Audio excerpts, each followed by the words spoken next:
Bom, vamos lá, galera. Nós vamos trabalhar aí processo de socialização, né? Página 272, apostila 3 de vocês, né? Então, é bom a gente entender esse tema agora, porque é a partir desse tema que nós vamos destrinchar outros assuntos aí mais adiante que nós vamos ver, ok? Então, vamos entender bem. Ele é curto, mas ao mesmo tempo ele tem bastante detalhes para a gente estar compreendendo. Vamos lá? Vamos lá, começando aqui, ó.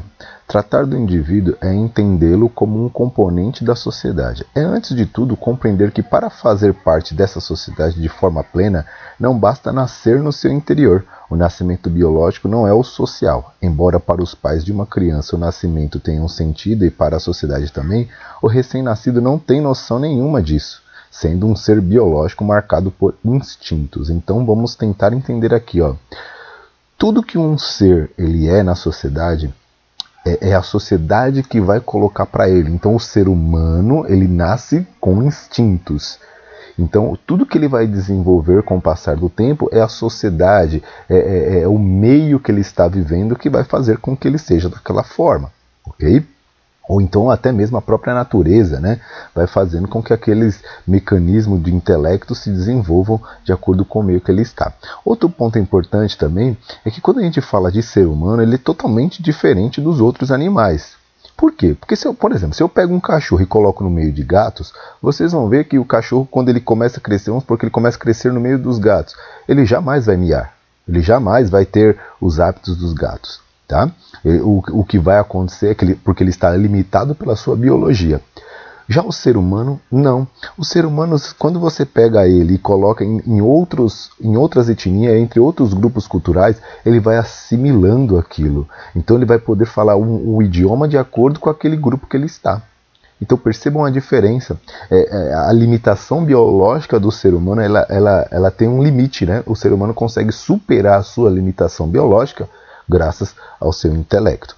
Isso nós vamos aprofundar muito mais quando nós chegarmos no segundo ano. Mas é só para vocês terem entendimento de que nós, de fato, somos diferentes para assimilar as coisas. Okay? É o processo de socialização. E quando começa esse processo de socialização? Nós vemos aí que o processo de socialização começa com a mãe, conforme nós podemos ver aqui. Ó. O primeiro contato que uma criança vai ter é com a mãe. Então, as primeiras atitudes, né, não podemos dizer assim, as primeiras reflexões, né, que já vão acontecer de conhecimento do mundo daquele bebê, vai ser com a mãe. Okay? Então é o primeiro lugar que um ser humano vai começar a entender o meio que ele vive. Óbvio, tem casos específicos e diferentes. Vamos supor que a criança cresce sem a mãe, então ele vai ter outros mecanismos, mas em geral é geralmente pela mãe, ok? Vamos lá, aos poucos a criança terá de aprender códigos, regras e a comunicação se dará em outro plano. Começa assim um processo de educação de aprendizagem que levará muito tempo e que aos poucos fará com que os sentimentos sejam nomeados e trabalhados em função das ações, tá? Então aos poucos ela vai adquirindo todos os códigos e os padrões que a sociedade vai colocando. E aqui o autor da apostila ele coloca dois atores estudiosos sobre o tema, né? Provavelmente dois antropólogos, né? Que fala da construção social, tá? Que é o Peter Berger e o Thomas Luckmann. Vamos tentar entender o que eles falam sobre isso. Ó. Embora seja possível dizer que o homem tem uma natureza, é mais significativo dizer que o homem constrói sua própria natureza, ou, mais simplesmente, que o homem se produz a si mesmo. É preciso deixar claro que a afirmação segundo a qual o homem se produz a si mesmo, de modo algum implica uma espécie de visão prometeica do indivíduo solitário. A autoprodução do homem é sempre necessariamente um empreendimento social. O que eles estão querendo dizer? O ser humano ele vai tendo contato com este mundo, contato com outras pessoas, e ele vai se construindo, ele vai se formando, ele vai se colocando como um ser.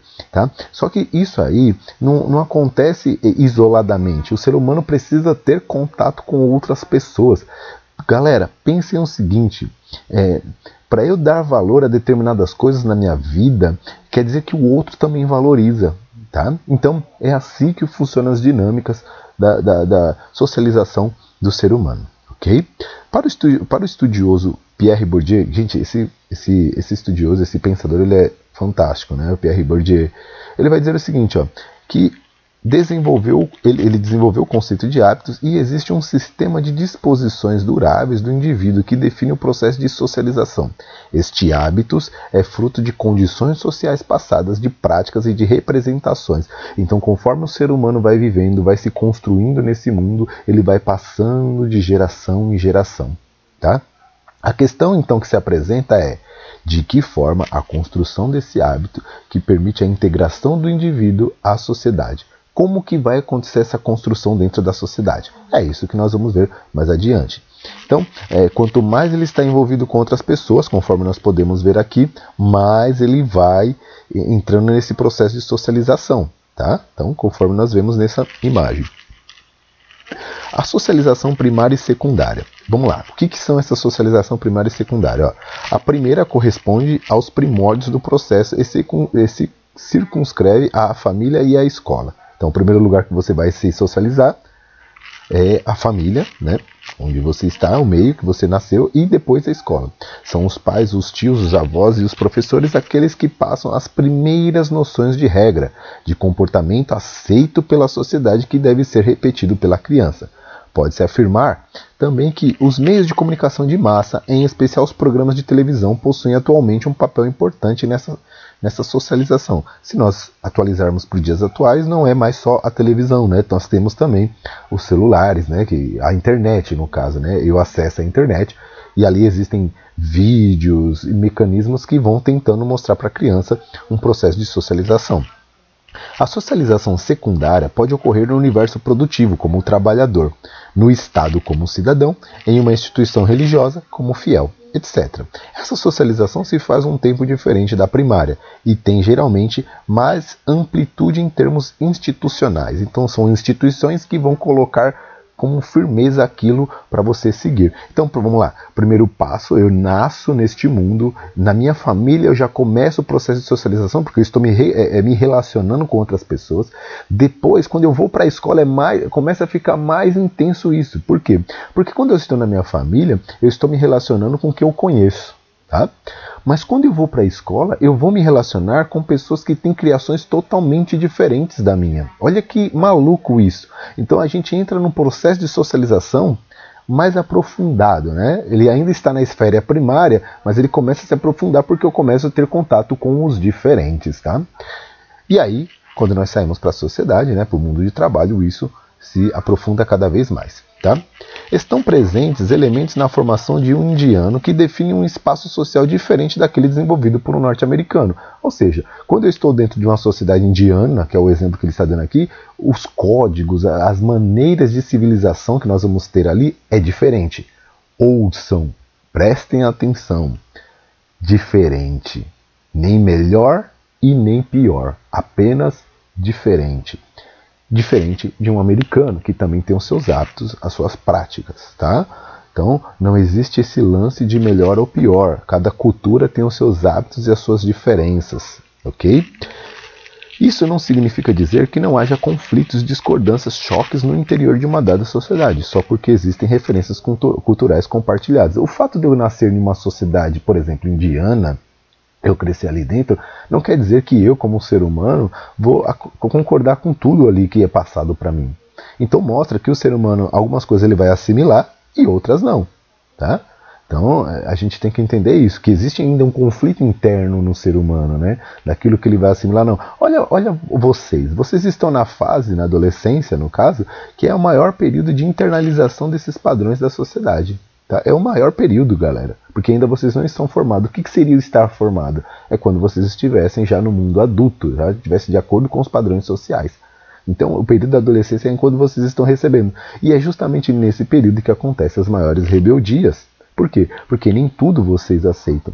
Tanto é que nessa geração que nós estamos, é uma geração que dificilmente gosta de ouvir o não, embora nenhuma goste, né? Mas essa daqui não está muito acostumada a ouvir o não. Prestem atenção nesse detalhe. Avaliem e façam a reflexão de vocês. Ok? Bom, no tópico B nós vamos falar sobre as formas de reforço dos costumes na socialização. Pode-se afirmar pode-se afirmar que, dependendo da reação dos que educam diante de um ato daquele que se quer socializar, é possível reforçar o ato e transformá-lo em hábito ou negá-lo para impedir que se torne um costume. Então vamos supor eu como professor, ou eu como pai, ou como instituição aí do nosso estado, né? Quando eu vou educar alguém, quando eu vou passar alguns padrões para ele, o que ele faz, tá? Como ele aceitou aquilo, eu vou demonstrar se aquilo é legal ou não. Como? Através de estímulos, incentivos. Por exemplo, quando eu dou um parabéns, quando eu falo um elogio, eu estou dizendo que aquela atitude está sendo legal. Quando eu estou ensinando e ela faz algo que não está de acordo com o que eu quero que ela faça, aí eu vou reprovar, vou reprimir, vou fazer algum tipo de situação. Vamos entender isso? Ó? É a partir disso que podemos refletir sobre a repreensão, punição e estímulo, premiação, como meio de inibir determinadas ações e reforçar outras. Tá? Então, quando você se comporta de acordo com aquilo que os padrões querem, tá? Aí você vai ser premiado. Caso contrário, você vai ser, como eu posso dizer, punido. Tá? Isso acontece no nosso meio social? Isso acontece na sua vida? Preste atenção, faça essa reflexão. Bom, outro meio utilizado para a socialização diz respeito à recompensa. Por exemplo, quando um professor corrige uma prova e vê que o estudante deu respostas esperadas, em alguns casos escreve com letras garrafais: parabéns. Então, sabe aquela prova que você fez ou ainda faz, e aí aquele professor coloca lá o parabéns para você? Então, o que ele está fazendo? Por que ele está fazendo isso? O que ele quer com isso? Que você repita a mesma coisa da próxima vez. Você se dedique da mesma forma que você fez nessa primeira. Tá? Então, isso é tentar manter um padrão sociável. Okay? E tem o vice-versa também. Quando escreve lá com letras garrafais o 0, quer dizer que ele está reprovando aquilo, que ele não quer que você repita aquilo. Okay? Então, é algo que acontece, tá? No nosso cotidiano, e que vocês podem fazer essa reflexão. Okay? Mais adiante nós vemos aqui, ó, um pai e uma criança, né? Provavelmente o filho dele, elogiando, né? E, como eu falei para vocês, que é para reforçar aquela ideia, né? E quando eu critico, é para que ela pare de fazer aquilo. Ok?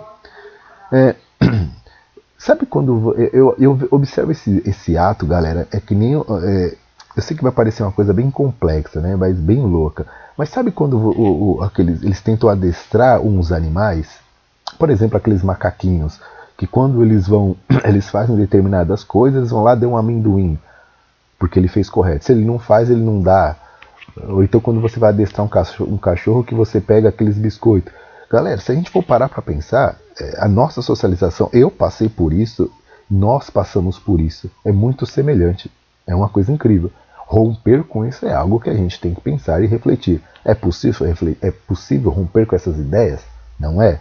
O que vocês acham? Vamos discutir aí na conferência. Punir e estimular são estratégias eficientes? Então é o que ele deixa agora para nós. É possível isso? Vamos ver, ó. Nem sempre a estratégia resulta em algo esperado. A punição pode gerar no indivíduo uma revolta que o faz insistir no ato, ou um estímulo que pode gerar pressão a ponto de inibi-lo. Então, quando eu começo a reprimir tanto aquela pessoa, punir e por aí vai, aí que ela não vai fazer mesmo. Sabe aquele adolescente que quando você fala, você não vai naquele lugar, ele vai lá, dá um jeito e vai. Ah, você não vai ficar com aquela pessoa. Ah, ele vai lá e faz. Sabe aquele lance de quanto mais você proíbe, mais a pessoa tem vontade de fazer? Entra nesse caso. Tá? Então é uma coisa muito interessante que faz parte do nosso assunto aqui, que a apostila traz para nós. Ok? E por final, o autor da apostila ele deixa uma conclusão aqui para nós. Ó. Vamos ler. Ó. Conclusão. Nem sempre o resultado dos mecanismos pedagógicos existentes na sociedade confere de fato uma socialização por inteiro do indivíduo. Isso significa dizer que o indivíduo pode assimilar algumas coisas que o inserem na sociedade e outras que o colocam como um problema social. Vamos tentar entender isso aí. Problema social. Se a vida coletiva exige um determinado padrão de sociabilidade, como tratar aqueles que resistem à inserção? Da mesma forma que ocorre a inserção, é possível falar em reinserção em aspectos que não foram assimilados pelo indivíduo? Estudaremos o assunto a seguir. Então, a partir de agora, nós vamos ver esse lance. E aquelas pessoas que não assimilaram os padrões da sociedade? E aí? O que vai acontecer com elas? O que nós temos que fazer? A sociedade tem alguns padrões aí para a gente viver. Quando eu não sigo esses padrões, quando eu fujo das regras, quando eu fujo dessas ideias, o que acontece? É possível ressociar essa pessoa? Reinserir ela de novo na sociedade? É uns assuntos que nós vamos ver mais adiante. Galera, bons estudos e até a próxima.